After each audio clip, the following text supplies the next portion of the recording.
Agora, Heloísa, é óbvio que eu não vou deixar você aparecer por aqui e não falar a respeito da bomba que é o mandado de busca e apreensão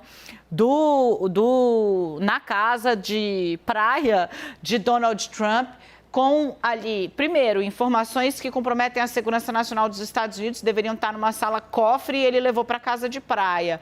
Informações sobre presidentes de outros países, tinha dados sobre o presidente da França. Qual a repercussão disso aí, Heloísa? Uma notícia que é uma bomba e que vai ter repercussão mundial. Com certeza, inclusive alguns documentos aparentemente também falavam de operações dos Estados Unidos em outros países, ou seja, a gama de problemas possíveis a partir de um vazamento desses documentos, a gente não pode nem ainda começar a imaginar. Mas eu te digo duas coisas. Primeiro, que com mais de 30 anos de vida trabalhando, cobrindo esses assuntos dos Estados Unidos, atentado do 11 de setembro, nem nos meus dias de maior criatividade eu poderia ter imaginado um presidente ameaçado de ser processado por espionagem aqui nos Estados Unidos. É disso que a gente está falando. É muito sério. Segundo, o silêncio ensurdecedor dos republicanos, porque agora a conversa ficou muito mais pesada do que apenas as mentiras a respeito da fraude eleitoral. Hoje de manhã, os republicanos tinham uma coletiva marcada. Aparentemente, receberam instruções da direção do partido dizendo, olha só, melhor segurar, não dar nenhuma entrevista, porque aparentemente os documentos, o que está nesse mandado de busca é muito mais sério do que a gente imaginava. Então, vamos ficar quieto por enquanto. E realmente a coletiva foi cancelada. Então, eu acho que agora é muito importante, mais do que nunca, ficar de olho na reação dos congressistas republicanos, os mais próximos, os mais fiéis a Donald Trump, para ver como eles vão reagir. Porque se eles continuarem calados, isso significa que o afastamento, a necessidade de se afastar de Donald Trump está falando mais alto, porque, como eu disse, ele pode ser imputado por um crime que é o dos mais sérios desse país e um ex-presidente, fica ainda mais séria. E eu acho que o Lorival levantou um ponto importantíssimo, que é a segurança desses documentos é levada tão a sério, que eles só podem ser manuseados, só podem ser lidos em salas fechadas do governo federal por pouquíssimas pessoas e na mansão de Mar-a-Lago. Por isso que os agentes do FBI estiveram lá em junho e pediram para botar uma tranca, criar toda uma segurança em torno do local onde eles estavam, mas claro, não era suficiente porque eles nem poderiam estar lá. Então acho que a gente tem acontecimentos muito sérios pela frente por aqui, viu, Dani? Elô, sim, muito sérios, e Trump reagiu a eles com a verborragia de sempre, né? O Lorival estava falando que quando foi divulgar que havia sido alvo da batida, Trump acusou o FBI de plantar coisas na casa dele para miná-lo politicamente. Agora, fica claro com os documentos, né? A extensão do que estava lá, e a impossibilidade, né, de se fazer o quê? Porque são caixas e caixas e caixas de documentos, gente.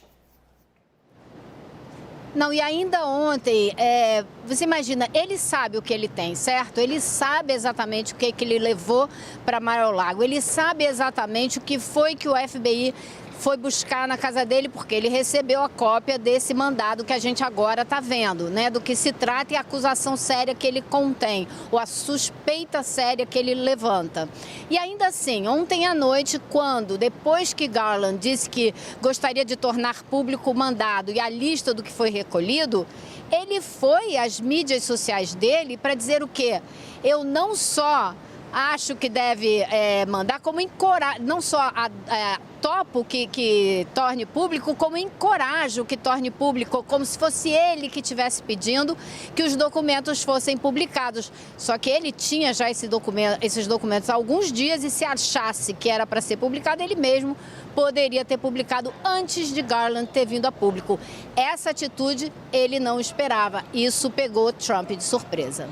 Sensacional, Elo. Obrigada, querida, pelas informações. Óbvio que eu ia pedir Heloísa Vilela aqui também para falar sobre esse assunto conosco. E volto com o Lorival Santana, porque tem novidade chegando no site da CNN, Lori. A CNN americana informa, né, que Trump aí dizendo que, bom, na verdade, né, os documentos foram plantados pelo FBI, se saiu com essa. A advogada dele assinou um recibo no final da batida policial que atesta que aquilo ali foi pego dentro da casa do cara. Que coisa de maluco, gente.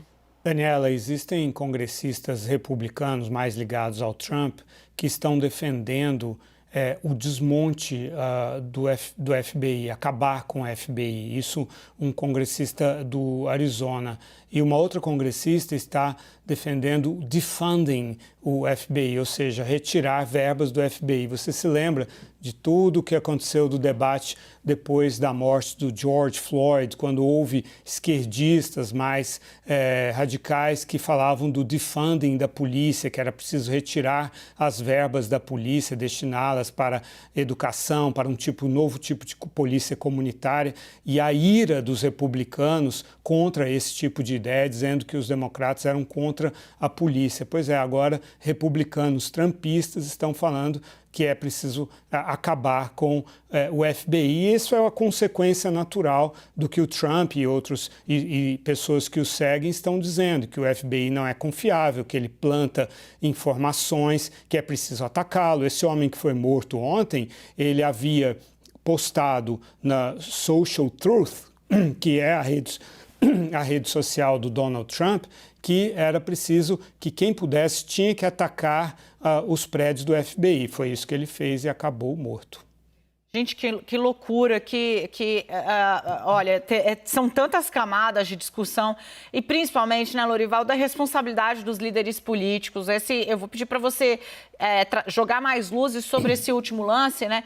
Donald Trump foi banido das redes sociais depois da famigerada invasão do Capitólio, quando ele não só não agiu, como chegou a insultar o próprio vice-presidente dele, né, o Mike Pence, que estava lá dentro e corria risco de vida. Foi considerado, obviamente, o maior atentado à democracia dos Estados Unidos, e aí as redes sociais tomaram uma posição e baniram Trump. O que ele fez, criou a própria rede social, que é essa Social Truth, é isso, né, Lori? Que obviamente traz a palavra verdade no meio, porque é Roger Stone, puro e simples e acabado. É o cara que Trump, inclusive, tinha lá um manuscrito também apreendido pelo FBI, dando clemência a Roger Stone, que, assim como outros aliados de Trump, acabou preso pelas encalacradas em que se meteu para eleger o ex-presidente dos Estados Unidos. De todo modo, nessa rede social houve incitação à violência e ela passou da incitação para a prática.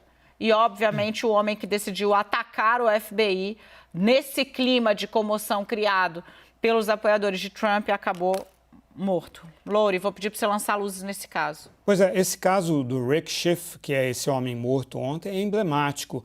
No perfil dele, no Social Truth, ele conta que ele esteve na invasão do Capitólio no dia 6 de janeiro, ou seja, ele já havia enfrentado as forças policiais americanas que guardavam o Capitólio.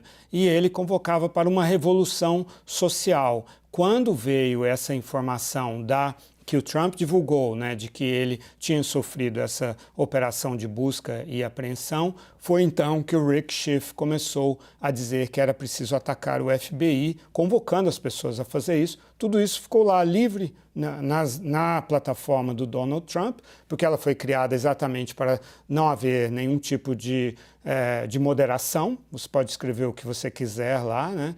E aí, finalmente, ele foi e fez isso. Quer dizer, eu estava lembrando, em 95, 168 pessoas foram mortas por 2 extremistas anti-governo, anti-Estado, que tinham exatamente o mesmo tipo de desconfiança em relação às instituições americanas. E agora a gente tem, de novo, esse tipo de narrativa, Daniela. Lori, obrigada. Qualquer coisa, voltamos a nos falar ainda nesta edição do 360.